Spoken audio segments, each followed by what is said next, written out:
لا تنسوا الإعجاب بالفيديو والاشتراك بالقناة وتفعيل الجرس.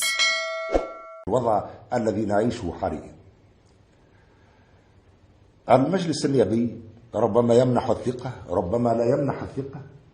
الدولة يجب أن تستمر، ورئيس الجمهورية هو الضامن لاستمرارية الدولة والضامن لعلوية الدستور.